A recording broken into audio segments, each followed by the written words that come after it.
Welcome back. With more than 100,000 people in the United States waiting for a life-saving organ transplant, becoming a donor can mean giving the ultimate gift, especially with the holiday season here. Today, we are learning more about the donation process. Joining me now with some information is Dr. Jonathan Hand. He's the section head for transplant infectious diseases at Ochsner's Transplant Institute. Come on with the long business card. How are you? Thanks, great. Thank you so much for being here. Such an important conversation we are having right now, because let's be honest, everyone, if you don't know, the supply of organs and the demand, they are not the same. A lot more people need an organ than are getting donated. I want to ask you this first. What are the most common organs that are in need right now? So most commonly transplanted in the U.S. and in need right now are kidney transplants, followed by liver transplant, and then heart and lung transplant. Wow, all of them are needed right now, and it's so important that we all try to become an organ donor. How can we become an organ donor if we're not already?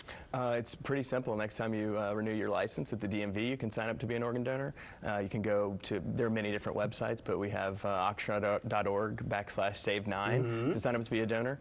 And those are the two easiest ways to do it. It's so true. And what's important to note as well is that a lot of people may think you can only be an organ donor if you pass away, but there is a such thing as living donors. Talk to me a little bit about that. Yeah, so one can give part of their liver or a kidney to someone in need, and a lot of times this is done through family members, friends, maybe co-workers, but there's also something called non-directed donation or altruistic donation, where you can actually donate to a complete stranger that's in need. Wow, and what's that process like? I'm a registered organ donor. I have the little thing on my driver's license. What's the matching process? How do I know if I am going to be able to maybe be a living donor?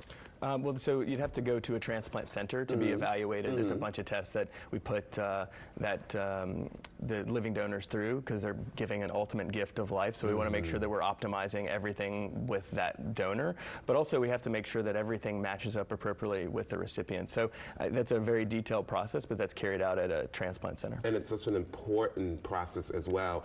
I'm so curious, like, if somebody needs a transplant, because like I mentioned, over 100,000 people are needing a transplant right now, how are they prioritized?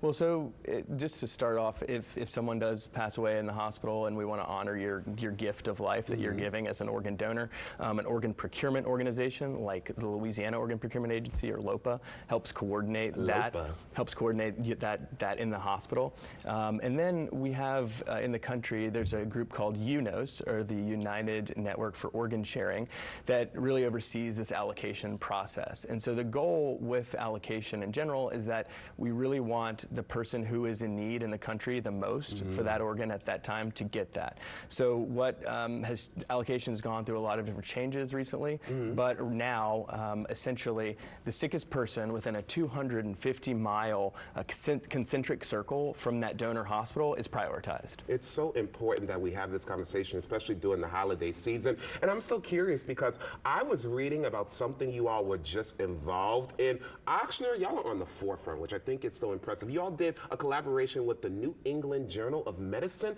Tell everybody what happened. It was fascinating. So yes, it was a study that was published in the New England Journal of Medicine, and we were one of 26 transplant centers in the country, and we found that HIV to HIV transplant, kidney transplant specifically, is safe. And so HIV does affect immune system cells, but people living with HIV can take one pill once a day, or even an injection once every month or once every 2 months, and the virus is completely controlled. And so this study looked at 200 patients living with HIV.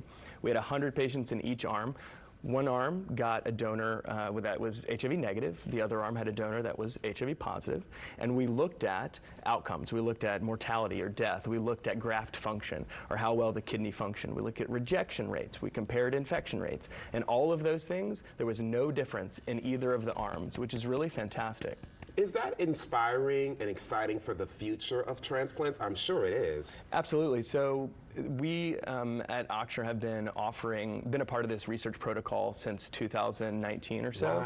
Wow. And at first it started as just kidney and liver, but now this is expanded actually to heart and lung transplant too. And so the organ policy in the country is expanding into the thoracic organ realm, which is great. Come on, Dr. Han. Thank you so much for joining us today. Can you show everybody your hands? I love your last name. It's so funny. Thank you so much for being here, and happy holidays to you. And look, everyone, if you want more information about the organ donation process and the transplant services at Ochsner, log on to ochsner.org. And do not forget, if you want to register to be an organ donor, head over to ochsner.org/save9, because one donor can save up to 9 lives. That is amazing. All right, stick with us, everybody. We'll be right back with more Great Day Louisiana.